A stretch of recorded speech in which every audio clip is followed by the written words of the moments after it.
Hey everybody, and welcome to The Void, a show dedicated to filling the void between being an employee and becoming self-employed. Most people refer to starting their own company as taking the leap, and as if they're blindly jumping off a cliff and into the unknown. This show is here to help you understand that it doesn't have to be that way.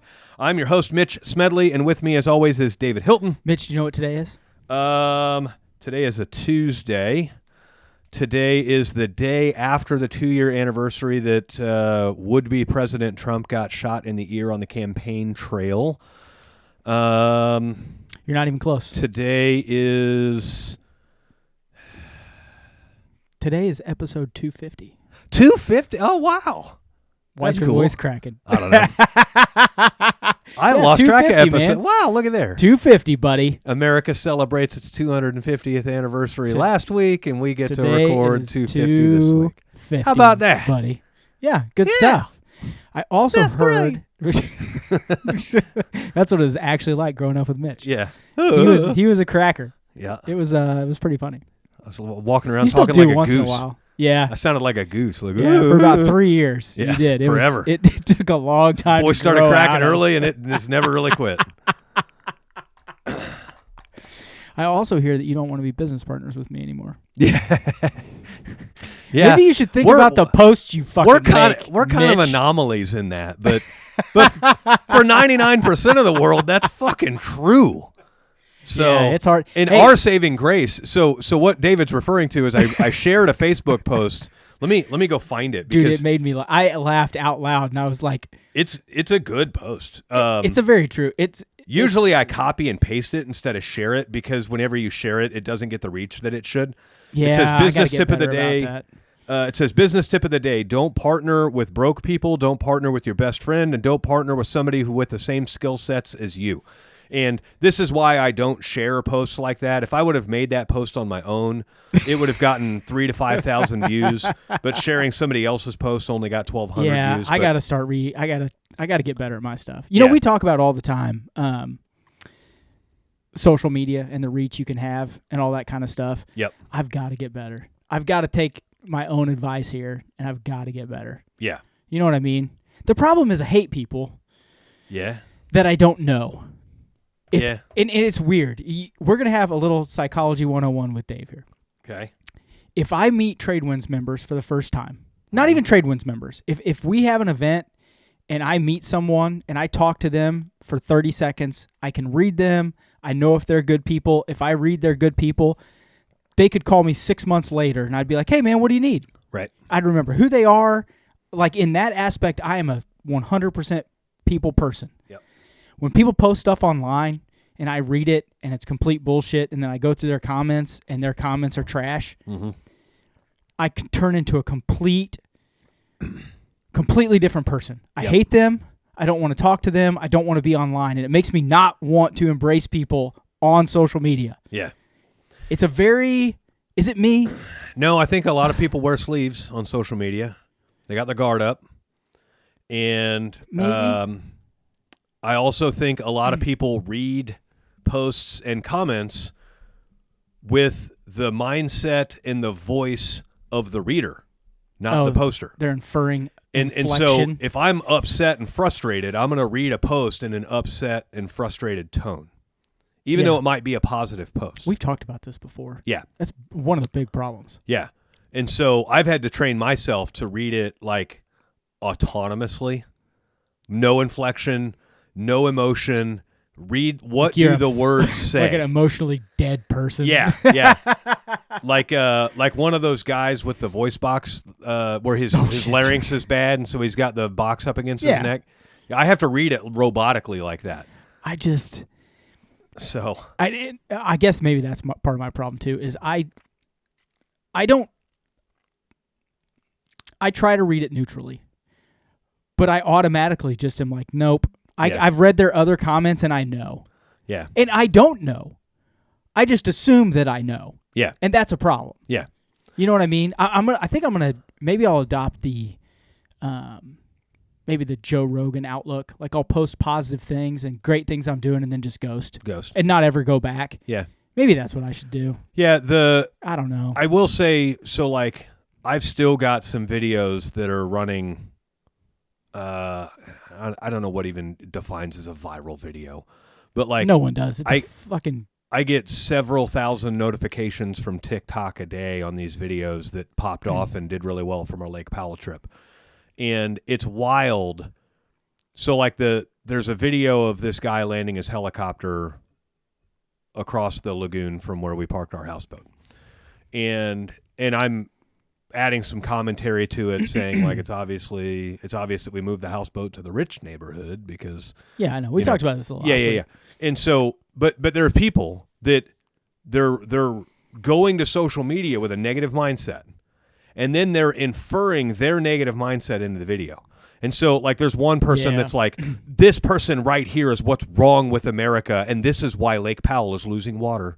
Oh, my God. And it's like, what the fuck does any of that have anything to do with anything? I saw a thing on the Lake Powell the other day. I don't want to change subjects, but it was like, literally, okay, so you built 5 billion houses in a desert, and then the one reservoir that was built for 1 million is now emptying, and there's not as much snow melt.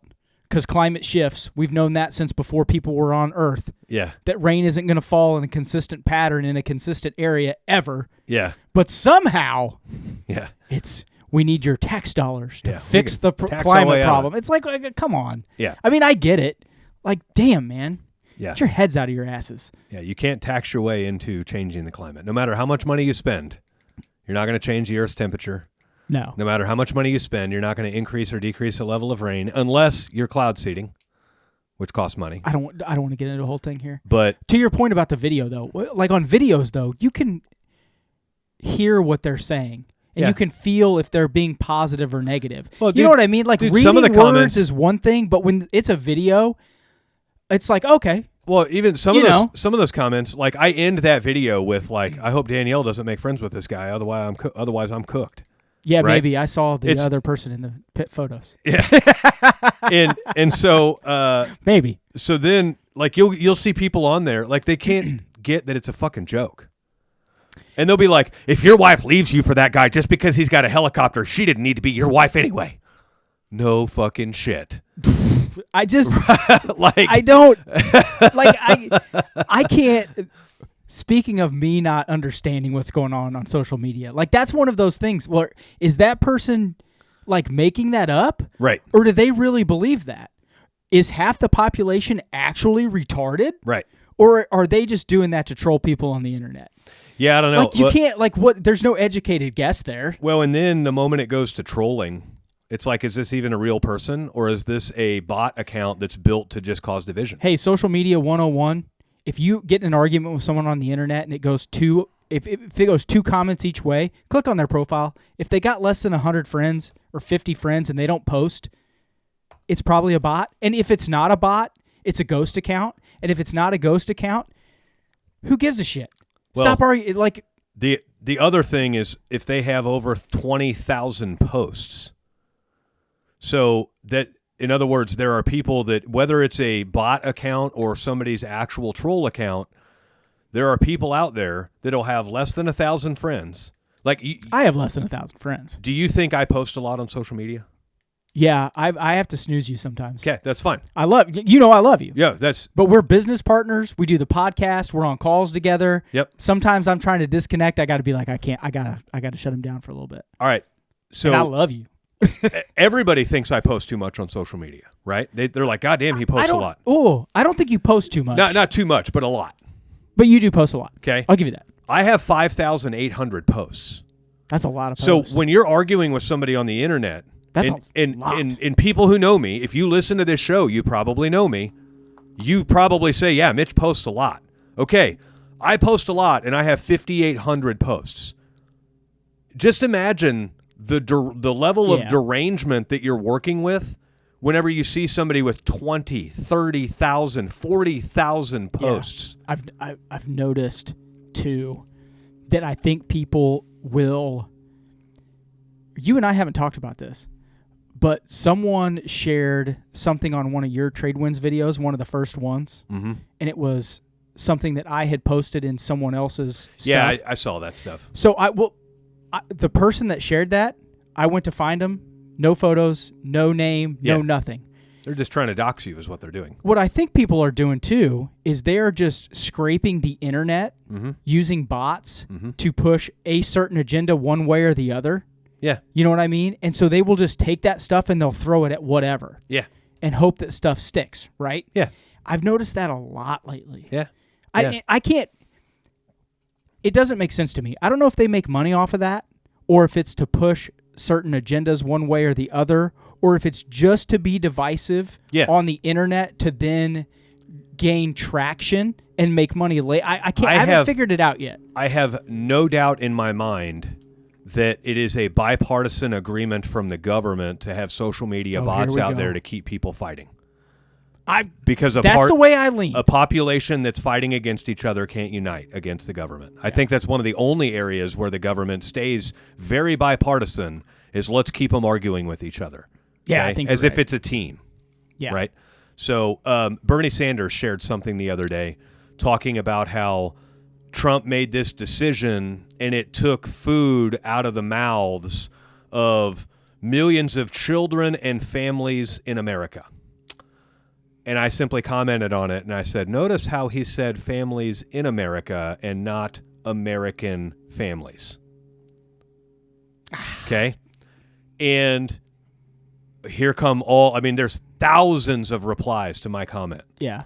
And it's all these, like, some people are like, good catch or whatever else. Other people are like, what's the difference? Are you serious? If I go to Italy, am I an Italian? I'm telling you, people are just dumb, dude. They can't read. So then you get these, and I've learned, it took me a while to recognize these. I just had a ping. Write it down. I'll remember it. I've learned to recognize, there are some accounts that are very, very good at eliciting a response or a reaction from you. And so I've grown to click on their profile long before I respond to their account. Oh, I respond and then check. And so, like, there'll be some that are like, they'll tag me and they'll say, yeah, let's just keep you away from elementary schools. What the fuck does that mean? What does does that mean, even bro? mean, right? So, but again, they're trying to get that kind of a response. And they're trying to allude that I'm some sexual predator because I recognize that we shouldn't be feeding the fucking world, right? Yeah. If we're taxing our citizens enough to give most of our money overseas, we're probably taxing our citizens too much, right? I know. So, I know. But then you get other comments be like, why does it matter a kid's nationality if hungry kids need fed? Oh, really? How many are you feeding? Like, well, I know. Right? Everyone wants to, they have this misnomer that the government just fucking prints money, and so we should just feed everyone. Yeah. And they don't realize that the people that are giving the government money are us. Yeah. It's us. It's regular people. Like, yep. So you're telling me you'd rather just give the government more money so that kids get fed? Yeah. And that they don't take your money to buy Peloton bikes for the House of Congress? Like, what are you doing? Yeah. Social media can be the Wild West. Now, you get into some groups, especially some well-ran groups. You get into some groups and some well-ran groups, and you can get some really good content out of social media. But if you're out there scrolling reels, make sure you're checking those accounts that are posting the reels. A lot of them are duplicated, downloaded and duplicated and reshared from fake accounts. A lot of them are Russian bot farms, believe it or not. I'm just watching chicks shaking their asses, so I don't know. I don't know. I'm actually able to catch. So when you're a middle-aged man, social media will tempt you all the time with videos of beautiful women. Beautiful women and ED medication. Oh, yeah. If you're over 40, it's boner pills. That's your feed, bro. It's boner pills and cleavage 24/7, right? That's it. That's all it is. And so you're starting to see a lot of Facebook and Instagram and TikTok accounts that every single photo is AI created. Oh, I can see the AI. I can still tell if it's AI. And like what it is they probably took a genuine photo of somebody off the internet. Oh, yeah. Or several photos and just said, like they probably went and said, I want to create a social media profile for this person, give them this personality, give me 365 different pictures and different scenes and captions, and build me a year's worth of content to post.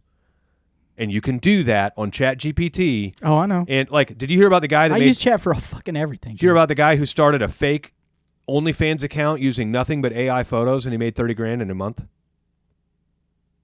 What am I doing wasting my fucking time over here? Right.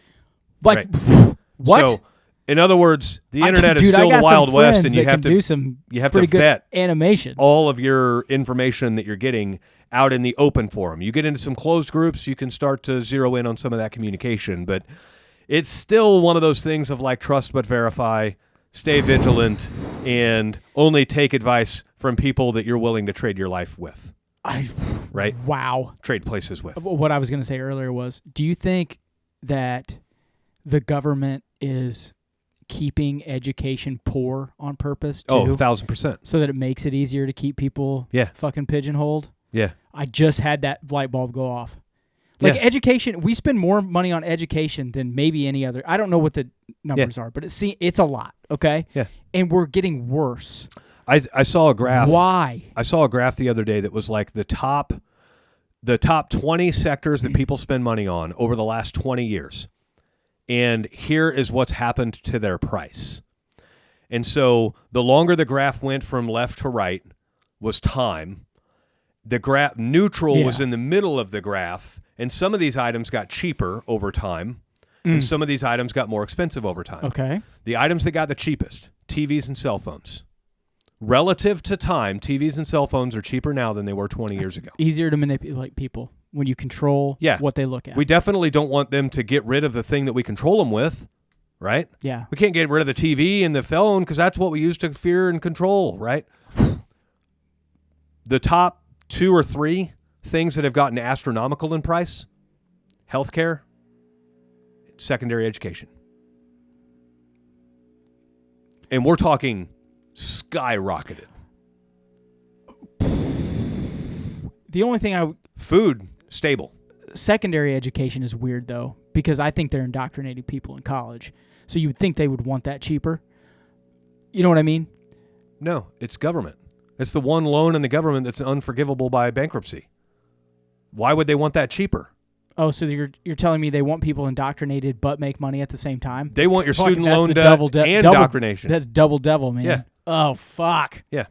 Fucking hell. Before we get into what we're actually talking about, some social media type stuff today, but before we get into that, a quick word from our sponsors. Yeah, let's do a quick word from FieldPulse. So FieldPulse is the field service management software for field service pros like you. Whether you're a small business looking to grow or a larger company ready to scale, it's got everything you need all in one platform. It has advanced features for your CRM, your estimates and your invoices, your scheduling and dispatching, your good, better, best proposals, your maintenance plans, and it will even incorporate the TradeWinds price books. Plus, FieldPulse integrates with software you're currently using, like QuickBooks Online and your desktop PC. So you can hit the ground running without changing everything about how you work. And by simplifying those day-to-day operations, FieldPulse saves you time, keeps your team organized, and gives you the tools to increase productivity and profitability. And it's not just David and I saying this. FieldPulse has a 4.8 rating with over 600 Google reviews. To learn more about FieldPulse, head to the link in the description of this show. And just remember, this show is about kind of the one-man shop. And just remember, if you are a one-man shop and you are looking to get a CRM, and maybe you're currently using some cheap, crappy CRM, maybe you're using QuickBooks Online for your CRM, which is horrendous to do, or maybe you're using, like if your CRM ends in .io, it's probably not a good CRM. So if you're looking to get into a CRM, FieldPulse will take you on as a one-man shop if you come in through the link in the description of the show. If you come in on their normal channels, they will not take you on as a one-man shop. Yeah. So. Also, they have some promos run until the end of summer. They are in the description of the show. Yep. I looked them up, typed them up, right there next to the link. They're there. Sweet. So, what do you want to talk about today, Mitch? We're going to talk about the one-man show. So, there's a lot of guys that listen to this show that want to be, they're a one-man show, or they want to be a one-man show. And they're navigating, do I want to grow, do I want to stay small, and whatever the case may be. And there's no wrong way to look at either of that. David, you're proof positive that you can stay a high-performing one-man show and become very successful. Yeah. So it's difficult, but you can do it. You can do it, and you can't do it forever. You're going to get burned out pretty quick when everything falls on you. Yeah. But the other way to go about it is to build a team and to grow a team and all this stuff. And the topic of this show isn't really to sway you one way or the other, but it's to make you decide one way or the other. There's a lot of guys that are a one-man show that say they want to grow, but then their actions and behaviors are everything other than growth. Yeah. Right? And so where this kind of popped off is I see questions in Facebook groups a lot where guys are just starting out and they're asking questions and maybe they think it's noble or whatever the case may be, but like I saw somebody questioning, I'm using this one CRM and they charge $190 a month and I could get it done. I could use QuickBooks to manage all my invoices and I would save $190 a month. Dude, it's $190. And I simply said, about? Dude, if you want to grow your business and you want to actually become a legit, stable, healthy business, you're going to need a CRM. Like, yes, QuickBooks can invoice, but so can Stripe. And Stripe's just a credit card processing software. Yeah. But Stripe can invoice too, but you wouldn't ever send your customers a Stripe invoice. You want to be able to retain data from your customers, right? And so, and also switching CRMs, how you manage your customer. CRM stands for Customer Relationship Management Software. Yeah. Okay. So we have a customer relationship management software. We also have FSMs, field service management softwares. And so like FieldPulse, for instance, is an FSM and a CRM combined. It's the same shit. Most of your stuff is going to be the same way, right? Yeah. So your CRM is how you organize your customers as a whole. In other words, how many of my customers are men? QuickBooks ain't going to tell you that. How many of my customers live in this zip code? QuickBooks ain't going to tell you that, right? Yeah. Now, QuickBooks will give you some reports, and they could even give you some reports based off of like task items and task codes.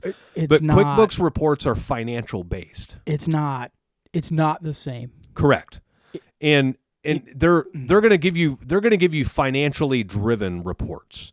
They're not going to give you behavioral reports from your customers.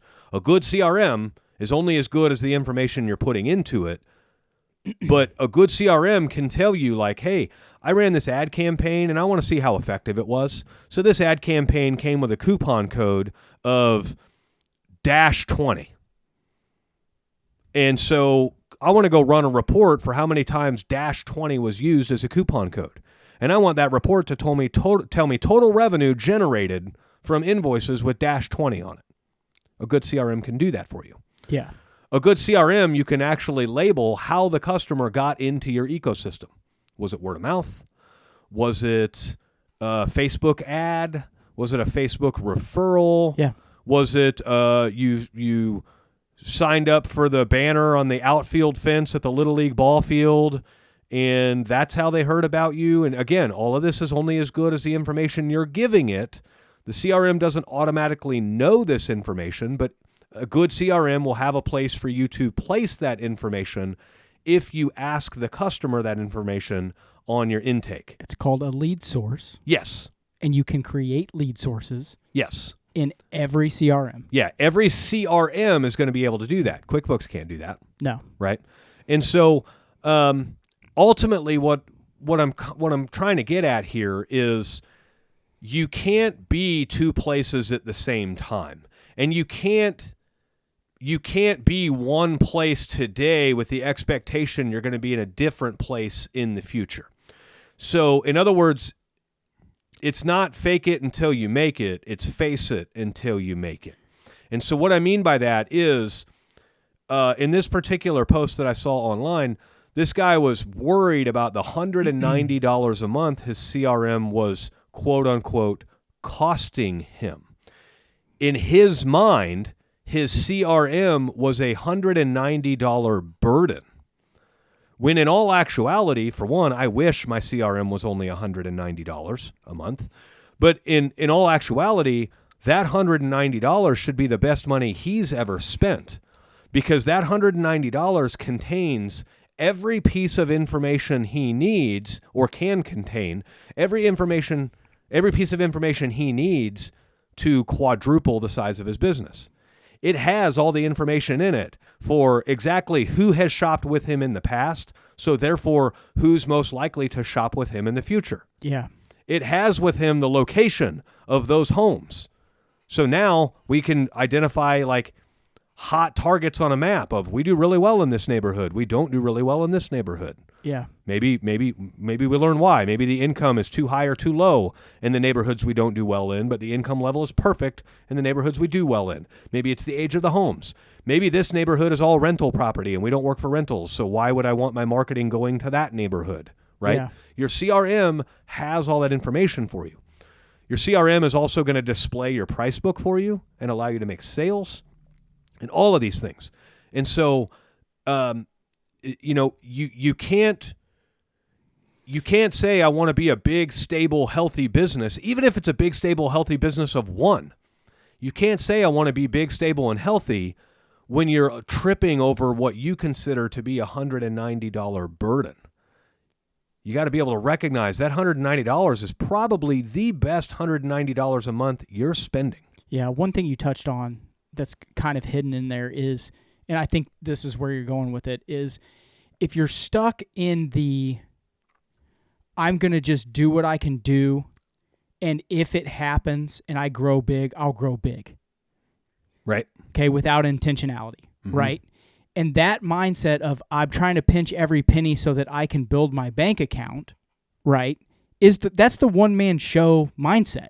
Yeah. You will never just automatically go from that to having 4 employees if the work shows up. Well, those are the same guys that when the work shows up, they say, I'm too busy. Yes. I don't want to hire.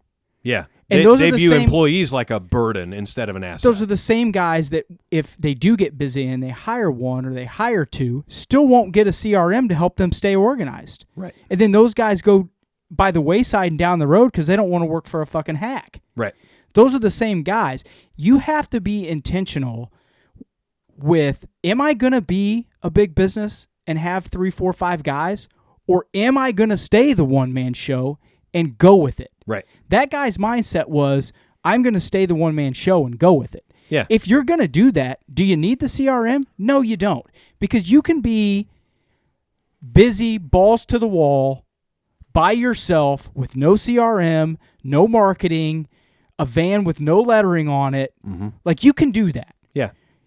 But don't pretend like you can do that and then 6 months from now hire 3 guys and move to the next level. Right. It doesn't fucking happen that way. Yeah. It just doesn't. Yeah. Yeah. The guys who grow, there's this misnomer about growing a company. They think, oh, he got lucky. No, he didn't get lucky. He was pursuing everything that looked like an opportunity. And 90% of what he pursued turned out to be nothing. But because he was turning every stone and because he was looking around every corner, he found opportunities and ways to grow. Yeah. But the problem is there's a lot of really lazy people out there in the world that think growth and success is lucked into. And they think that somebody just comes knocking on your door one day and says, hey, you wanna partner with me in this big growing business? I've already got it growing and everything, and you really don't need to do anything, but you can partner with me and you can add no value. Yeah. But you're just going to luck into this. Yeah. It's not Ed McMahon with the Publishers Clearinghouse showing up with a big cardboard check and balloons. Like, Is that you still a work thing? for it. Yeah, people think, to your point, they think they're, someone's going to come in and be like, hey, I'm going to give you $100,000. I only want 25% of your business. You run it exactly how you want, and we're going to be successful. Yeah. What the fuck kind of pipe dream is that? Right. That shit does not happen. Yeah. People work their hands to the bone for years sometimes. Yeah. Before they see real success. Or I shouldn't say before they see real success, before people on the outside see them as successful. So there's a joke that says, how do you starve somebody on welfare? You hide their check under their work boot. Right? That's gangster as fuck. But unfortunately, there's a lot of people that have the mindset that it's like a welfare type nation. Yeah. And they think things are just going to show up. No. It's like work, opportunities hiding under the work boot. You got to work. You got to put the boot on, right? I was telling a TradeWinds member this morning. I don't know if you were on that part of the call or not, but I skip a lot. I don't know. I got to That's a joke. I got to a point where I was trying to train my crew where I had to tell myself I'm not even putting work boots on when I go to this job site because I had this is a fault. When I say I have the ability, this is not a good thing. I had this ability to find ways where I'm needed and find ways where I didn't think the team was sufficient, and so I would just jump in and work with my own hands to get the job done. And so self-esteem issue? Maybe. Dude, I'm not saying that in a bad way. No, that's what I always tried to do is prove myself. It was probably more of a pride thing than anything else of like a lack of trust in the team. I want to lead these guys by example, and I want them to see me as a good example. Yeah. Okay. And therefore, it's a lack of trust in the team. Yeah. Right? I don't trust the team to do this properly, so I'm just going to do it, and yet again, I'm going to show the team how to do it. Yeah. And next thing I know, for 3 fucking years, I'm showing the team how to do it. Yeah. And they realize that if Mitch comes on the job, I won't even have to do it because Mitch is just going to do it. That's the best way to hold your team back. Yeah. And hold your business growth back. Right. By having to do everything. And so what I had to do, I came to a conclusion that this was my fault. And so I went to this one job where the team requested my help. And the team already knows that if they request my help, I'm probably just going to come out there and just do it. And so I go to this job and I'm like, I'm not even putting my work boots on and I'm not taking my hands out of my pockets. And I'm going to use those 2 things as reasons to where I can't get in the mud and I can't even grab a tool or anything because, I'm going to get this job done through the team and through the team's hands, not me. Do you think that before they called you, they were like, hey, look, guys, this is going to suck. If we call Mitch. Yeah. Oh, I'm sure I was handicapping him in that area. No, I'm saying, do you think they sat around, they were like, probably. If we call him, dude, he'll come out and he'll at least run the excavator. Yeah. And it'll kill all our burden by 10%. Yeah. Are you tired of complex and high credit card processing fees? The Void Podcast has negotiated exclusive rates for the Void listeners. This program's tailored for trade businesses like yours. And if you're using House Call Pro, switch and you can expect to save $80 for every 10,000 you process per month. Don't let high processing fees drain your profits. Visit empowerpayments.com/the Void or call us at 913-423-1265 now and unlock your savings. I bring that up because it's not a realization for you or I. But if you do that in your business now, we have guys in TradeWinds that do that. Yeah. They will run themselves to death and they don't have to. Yeah. They have the crew. They have good guys that know what they're fucking doing. Yeah. And they can completely be on their own and they're like, no, I had to go out and I had to do this job and I missed my call or this or that or whatever. We're like, dude, really? Yep. Really? Yeah. Yeah, it's pretty wild. You have to, like you did, though, they have to come to that realization on their own. You could tell them until you're blue in the face. Yep. It doesn't matter, but until they realize, okay, I'm the hindrance here. I'm the bottleneck. Mm-hmm. I'm the one choking this kid to death. Yeah. There's not much else you could do. Right.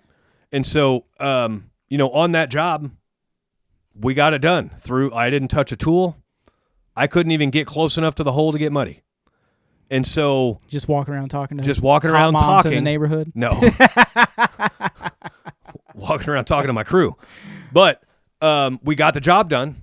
Yeah, and I got back in my truck after I left, and I'm like, holy cow, they did it. They're like I'm a jackass. They could do it. Yeah, and it's not like they're smarter than I thought they were because I knew they were smart enough to do it. It was a relinquishing of the control or a passing of the torch from me. It was a thing that you didn't know you were as dumb as you thought. Let's be honest. Sometimes we will pull the wool over our own eyes to feel satisfied or vindicated. You know what I mean? And it's our own ignorance. Well, I'm glad you brought it up in that way. Back. You know what I mean? We think we're being smart by constantly displaying our aptitude. Yeah. But we're actually showing 100%. our lack of intelligence because we're showing the fact that I'm not smart enough to talk somebody else through this process. Right? Yeah. Leaders create other leaders. Yeah. Bad leaders create a position to try to preserve their position. Yeah. Right? And so, and I'm not yes, being hard on you, but that's just the in the leadership area, I was dumb. In the hands-on task of getting shit done, I was smart.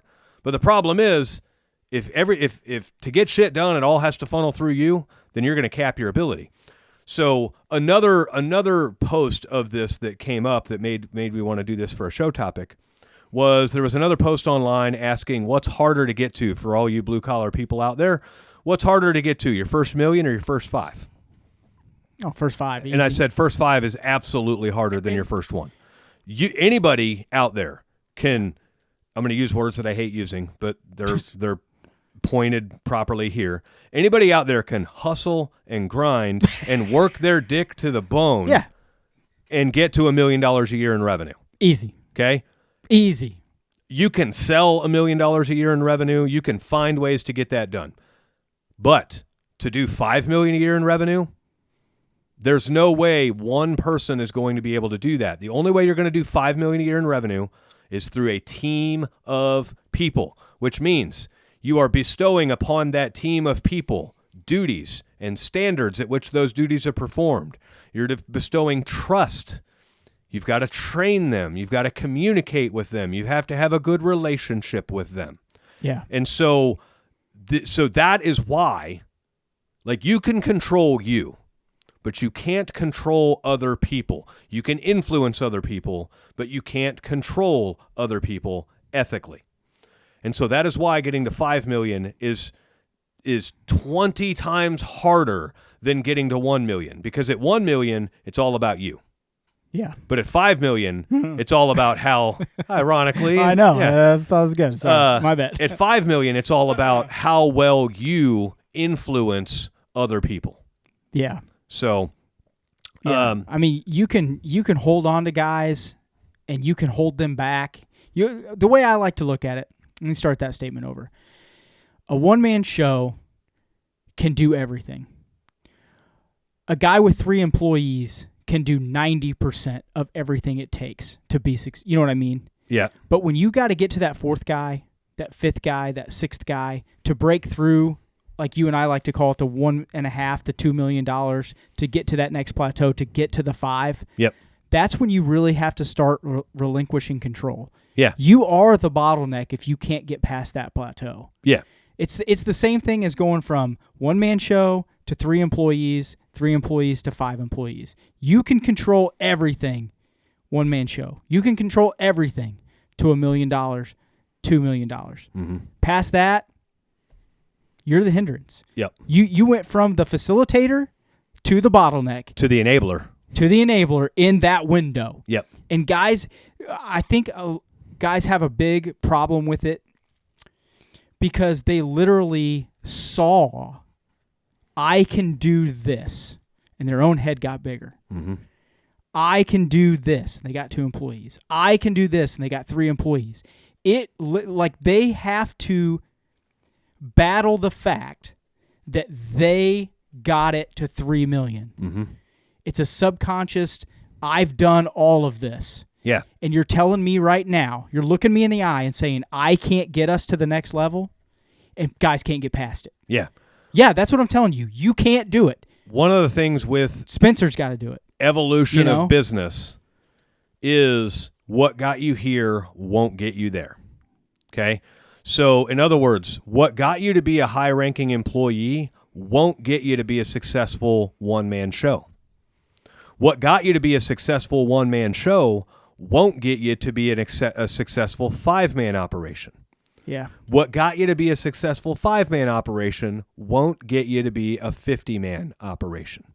Yeah. And so we have to realize that there's a lot of cliche sayings like, there's levels to this game. Well, there are. And those level 1 is become a high-ranking employee, become a high-value employee. But as you're doing that, recognize level 2 as a successful one-man show. So as I'm working my way through becoming a high-ranking employee, I'm also focusing on the type of character I'm going to need to be a successful one-man show. And then as you become a successful one-man show, you're basically, the things that you're working on in your head are not for the level that you're currently on. They're for the next level. And if you get stuck in the trap where you're constantly trying to develop your own skill sets and your own abilities to flourish at the level you're currently on, you're never going to succeed the level that you're currently on. Okay? Yeah. And so you'll master that level, but that's the top. Right. That's it. You've got to, again, fake it till you make it or face it till you make it, whatever you want to call it. You've got to put yourself in that next level of business. And how would that guy solve this problem? I'm going to solve it this way right now because I'm at this level. But when this problem presents itself in the next level, does it change? Can I prevent this problem from showing up in the next level? And if so, how would I do that? Right? So problem prevention and solution is a whole nother game that you get to learn as you start building a team of people, right? Yeah. Business ownership is great except for the people. And people be people in every day.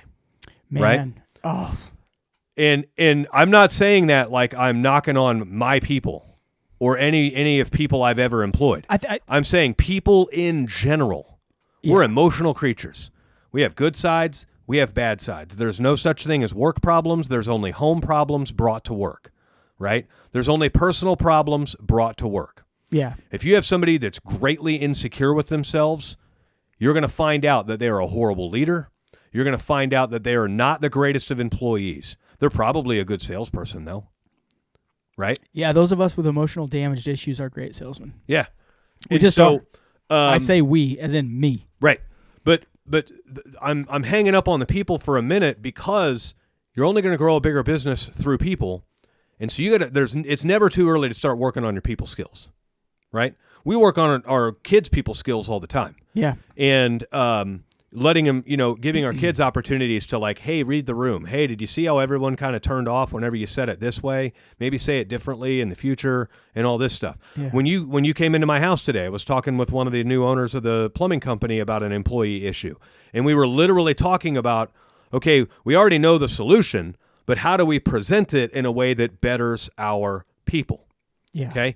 So you have to be constantly looking to affect and alter and influence people's lives without controlling them. It's like the movie Bruce Almighty.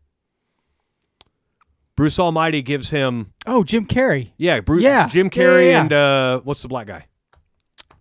Morgan Freeman. Morgan Freeman. One of the greatest actors of all time, Morgan Freeman. And that slut, Jennifer What's-Her-Face, is in that. Jennifer Aniston? Yeah, Aniston. Don't call my girlfriend a slut. She's on my list. Okay, tough guy. Although now, no kids, no successful marriages, it's a possibility. I mean, I'm just saying, it's there. You're getting close. How about this? You're getting closer. I know. You're getting closer. Yeah. Now I just need to find a way to get out to Hollywood. It's just a plane ride, dude. Yeah. That's all it is. But anyway, so in that movie, he talks about like you can impact all these things, but you can't impact free will. Yeah. It's very much like leadership. Yeah. You can impact all these things, but you can't impact a person's personality. Yeah. You can give them the tools. Yeah. But you can't make them use them. Yeah. And so one of the things that you want to, like if this is a new concept for you and you're newly into learning how to influence people, this kind of ties it into our last show. Our last show was talking about always assuming positive intent, and that's going to lead to a better conversation and a better outcome. You can do that with your people. Assume positive intent. In other words, when your people make a mistake, assume they had the best interest at heart. Don't just assume they were intentionally sabotaging you.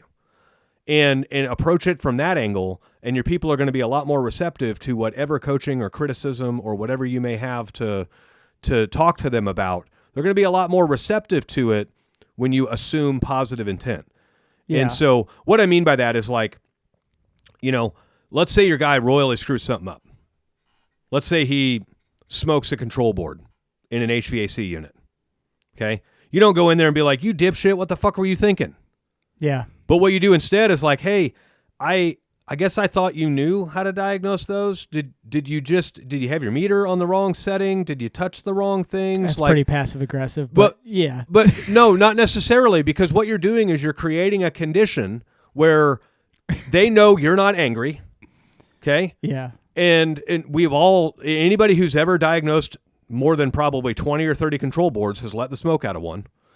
And shit. I don't even know what I'm up to now. Right. And I know what the fuck I'm doing. And so, you know, you and I would be at the level where we could give each other shit for smoking a control board. Oh, yeah. I'd come right over there and be like, you dumb fuck. What are you doing? Right. But let's say it's a newer guy and you're like, the ability to fail as a team member, if you give your team members enough rope to hang themselves, you're a good leader. Yeah. Because that's how you learned. You learned by letting the smoke out of a couple control boards before you figured out how to not do it. Yeah. And so, like, let your guy know, like, hey, it's just a control board. We can replace it. But, again, I thought you knew how to do this. If not, let me know, and we'll fix it. Yeah. I like the question method. Like, you walk up to just to use your example, you walk up to him and you just look him in the eye and you go, okay, what happened? Yeah. And you let them explain to you how we got to where we got to. Yeah. And you go, oh, that's what happened in it. They will look at you and go, yeah, that's what happened. Yeah. Okay, yeah, you jumpered that and you shouldn't, you know what I mean? And they will work through the problem they created and they'll understand it 2x. I try to do it in trade wins a lot too. Yeah. Like when something crazy is going on, you know, I will ask them, I'll be like, well, what did he say about this? Yeah. If it's an employee, for example, what did they do about this? When you walked up to the car they wrecked, what did you say? Yeah. And they will almost always come to the realization when you ask people genuine questions and you can convey to them your genuine concern of as it comes to pertaining the understanding of what has happened, right? You will almost always get an honest answer. Yeah. Almost always. Yep. Because they don't want to lie. People, it's weird to me. People will lie out their ass, but not lie straight to your face when you convey concern about what happened. Does that make sense? Yep. So I always like to go about it that way. Hey, why did this happen? Where did we start? Yep. They will come to the conclusion. You don't even have to train them. You don't have to teach them. You don't have to do anything. Yeah. All you have to do is be there for them and let them know that you understand how it got fucked up. You want to hear something wild? So I always want to hear something wild, Mitchell. So yesterday, I was at this charity lake event. Oh yeah, I know. I was working all day. Yeah. You're welcome. Yeah. And this lake event is basically it's a group of wake boat owners that get together. It's all spearheaded by a guy in a charity called Wake the World. But they get wake boat owners together and they partner with the Boys and Girls Club of Greater Kansas City. Which is one of the greatest organizations in Kansas City. Really cool. Charity-wise. Yeah. They brought out 75 kids and probably 20 chaperones. And they distributed these kids, 4 to 5 kids per boat plus a chaperone. And in each boat had a captain and a co-captain. And they mandate that it has to be wakeboard boats. Wakeboards are inboard boats, and inboards are safer to swim around than outboards or inboard outboards because of the prop clearance and everything else. And right? kids don't know to stay away from it, and they're right. You know, it keeps an accident from happening if someone's got the boat and gear. Yeah, obvious. And so like all these safeguards are in place, but you got these kids from the inner city coming out. And some of these kids, this is the second time I've done this event. The first time I did it, we had 2 people on our boat that didn't know how to swim. This time we had everybody on our boat would get in the water, but one of them was very, very anxious. And if he was near the boat, he was fine. But as soon as in this threshold changed based off of his mood, but as soon as he got farther away from the boat than he was comfortable with, panic set in. Panic.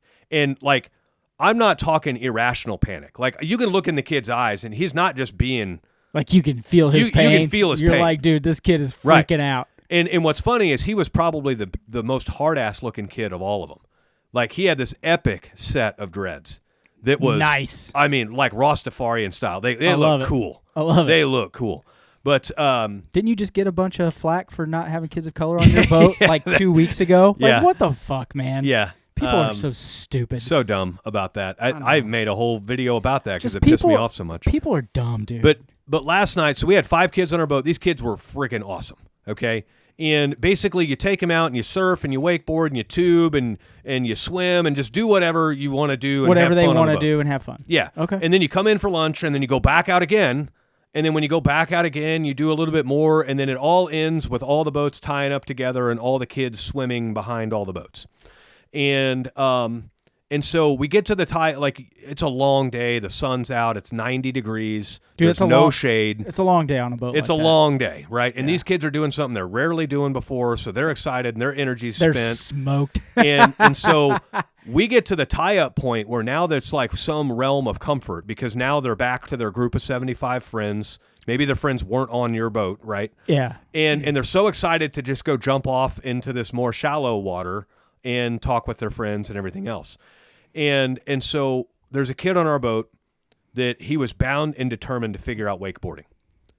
He's never done anything like this before. And he fell countless times. Hard, too. Countless times. And he wears glasses. And his glasses are thick. Yeah. But he made sure to take his glasses off every time he got in the water, and he'd hand them to me, and he would look me in the eye, and he'd say, I can't lose these. And it's like, I got it, you know? Yeah. And so, I would keep his glasses on me or In away your lockbox. in my area while he was in the water. And he tried, and finally he gets up on a wakeboard. And he has about a 15-second ride on a wakeboard, and he is on cloud 9. Nice. And then he eats shit like you do on a wakeboard.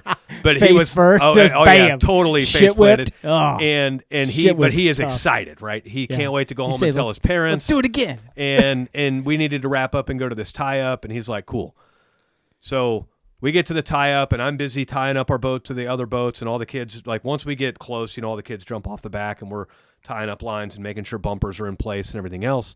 And I've been on the back of the boat in the sun the whole time. Smithville, right? Yeah, Smithville. Okay. I'm trying to picture it in my head. Yep. I'm retreating to the shade. I'm You're not a getting in the lobster? water because I'm lobstered up.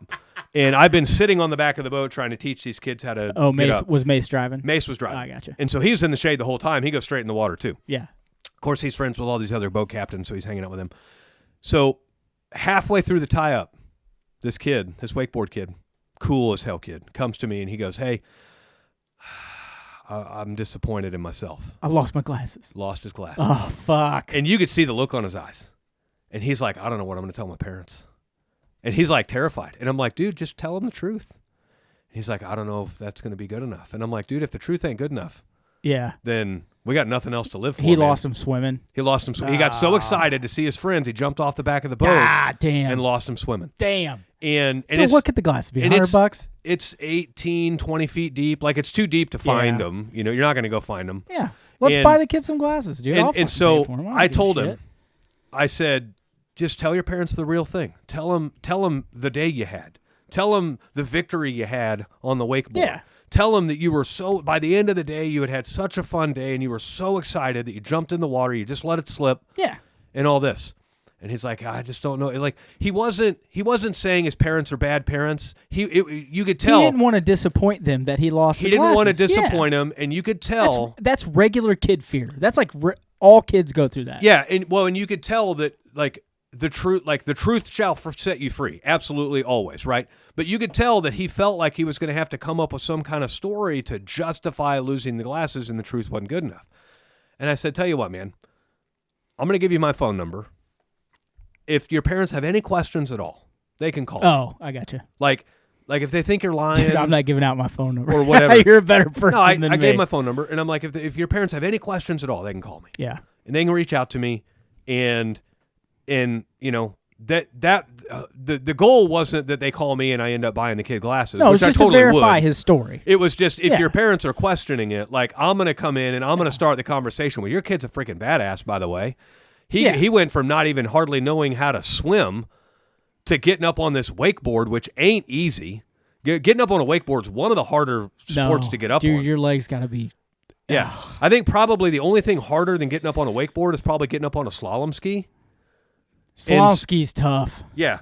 But a That's- wakeboard's hard because you Yeah. get up sideways and then you have to turn forward, and if you do it wrong, you get shit whipped, and Dude, it's you just dip that edge and you're fucked. Yeah. And There's so no coming back from that. I have not gotten a phone call yet. And I Okay, don't think good. I will, but the whole idea of me giving him my phone number was more or less to empower him to be like, Yeah. give him an opportunity to be like, hey, tell the truth. right? Yeah. And it's just like your story with the control board. You like to lead with, tell me what happened. Yeah. In other words, tell me the truth. You don't need to come up with an elaborate story. Like, I just need to know what happened. Yeah. Right? And that's what I was trying to get with that kid, was like, you don't need to tell me this elaborate story. Just tell your parent, or you don't need to tell your parents an elaborate story. Just tell them the truth. Just tell them the truth. Yeah. I will say this. It is also a very immediate way to know if your employees are stand-up individuals or not. Yeah. Because, like, let's be honest. I know when I walk up there and I look and I go, oh, I know what he did. Or I know what happened. Mm-hmm. You know? If they tell you the truth immediately, Mm-hmm. they're a stand-up employee. Yeah. If they lie to cover one time, okay. They do it every time, 2 or 3 times mistakes happen, and they're liars. You know that employee is a liar. Yeah. Yeah, your employees need to feel comfortable telling the truth, even though it may hurt. Yeah. Like, but then the truth is how we learn, and the truth is how we know what we need to train on. Yeah. So, yeah. And if employees are lying to you about that, something so simple and so stupid that happens in an industry, regardless of what the industry is, right? They'll lie about everything. yeah. So like that, like I don't like putting up walls, like when it comes to employees or how to handle people. Mm-hmm. But sometimes when they show you the wall, now you're looking out for it. Yeah. You know what I mean? And it will put you in tune to their behaviors moving forward. Yep. You know, if that shit starts leaking off into an area, you'll immediately know, and you're like, okay, I'm Yeah. going to eventually have to get rid of this guy. Right. You know, when we talk about, hire fast, fire fast, or always be looking to upgrade your team, Mm-hmm. always be ranking your team, that's a really good way to rank your team. Yeah. I know he's a liar. She's a liar. Yeah. I'm not getting rid of them because they're a good employee. They deserve a job, Yeah.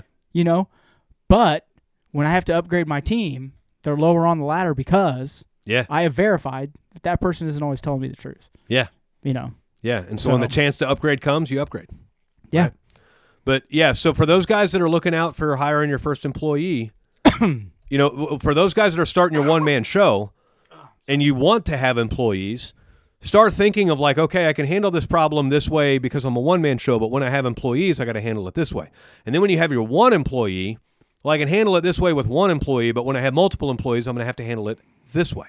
Always be thinking like a dual solution to the problem. How you're going to solve the problem today, but then how you're going to prevent or solve this problem in the future when you're bigger. And if you do that, the growth comes a lot faster and a lot easier because it ain't your first rodeo. You've actually already solved this problem before at this size in your company. You just did it on a mock trial basis before. So just words to think about as you guys are starting out in your ventures or starting to hire your first employees. So hopefully the show brought you value and made you think of things in a different light. As always, we welcome your questions that you have, so feel free to ask us any questions. Our emails are in the description of the show. You can find us on social media and ask any questions that you have there. And I did make a post on the Void's Facebook page here recently about some other show topics and everything else. But those questions more or less are probably more trade winds based. They're for more existing business owners. There was some stuff about balance sheet and cash flow statements and stuff like that, some higher level stuff. So we may keep that off the podcast and we may do some videos for that on trade winds. So, yeah, and we don't say it a lot either. If you just want to know about trade winds and ask some questions, yeah, dude, you can email us here. Yeah. You can message us. Message Mitch on Facebook. He loves it. Yeah, absolutely. Fill out the contact form. Look, on TradeWinds, there is a contact form. Yeah. I know people are adverse to those because they're like, oh, they're going to try and call me and pitch me something. We don't spam you either. We don't spam and we don't pitch bullshit. Yeah. We just call you and say, hey, what were the questions you wanted to know? What do you want to know? We're not going to get you into our click funnel. Yeah. We don't have a click funnel. We don't call you and ask you questions. We call you and say, hey, what do we want to talk about? Yeah. Did you have some questions? Exactly. Are you interested? No? Okay, see you, man. Right. If you ever need anything, fucking call us. Yeah. People, you got this. Was it this morning you were telling me about this? One of our recent members was like, hey, I just really appreciate that what you say on the podcast is real. Yeah. And when I talk to you, you're the same person. Yeah. And you're real. It's not a salesman bunch of bullshit. Yeah. Dude, it's 100% the truth. Yeah. We don't give a fuck. You want the information? You want to know about it? We'll give it to you. Yeah. If you don't, we can't help you. Yeah. If you just want to see if Mitch is a real person and not an AI guy with braces, well, yeah, he is. He's a regular person. If I'm real, AI fucked up giving me braces. That's just mean. So No, we're just Yeah. we're just fucking regular guys, man. yeah, That's all. I'm going to end on a funny story. Okay, funny So, story and wrap us up. While we were at this little tie-up yesterday and I was retreating to the shade and all the kids were swimming, I was talking with the guy that owned and captained the boat next to mine. Old guy, mid-70s. Oh, okay. shit, good for him. Used to be a school administrator for the schools in our district. Okay. Blue Springs? Yeah. And he's an old guy now, and I didn't catch his name. Mitch, I was going to say that was 25, 6, 7 years ago. So Well, when we were there. he would have been a young guy then. Oh, yeah. In his 40s. Yeah. Like we are Exactly. now. And so he gets to talking about, like, somehow we get on the subject of kids these days are totally different than they were in the past and all this stuff. And I know the conversation started with, like, I was bragging about how awesome our group of kids was on our boat, and they were very respectful and all this. And he was talking about how respectful the kids were on his boat. And we were talking about, like, you never know what you're going to get, and it's just a pleasant change of pace because kids these days are just wild. And he's talking about how he used to be a school administrator, and he's like, I don't know how these principals do it today. These kids want to cut their wieners off. And then he's like, some of these kids swear they're a cat, and these principals got to put litter boxes in the bathrooms. Dude, why do you think my kid's going to private school I'm in like, 2 oh years? my God, this old man has no filter, and it's awesome. Dude, So- I will say this. My filter's getting really thin. Like Yeah. We've gone from a HEPA 12, we're down to like a we're 4 we're right a now. waterlogged one-ply TP. I'm not, yeah. It's like it goes from 4 to 1. Now we're 2-ply and then single. A finger's breaking That through dude, any minute. That dude's is evaporated and gone. yeah, I, it was so funny. everyone These always says. kids want to cut their wieners off. I don't want to drag this show on, but it just like if people are like, "Oh, I'm afraid to get older." I'm like, dude, I'm looking forward to it. Yeah, I'm gonna have money. you can say whatever you want. I could say whatever the fuck I want. They'll just be like, "Look at this crazy old bastard." Yeah. Even though I'm probably gonna be smarter than they are, it's gonna be fantastic. Yeah. I can't fucking wait. Yep. Oh, wrap us up, Mitch. All right, yeah, that's it. We will see you guys next week, and I hope you enjoyed episode 250. See you.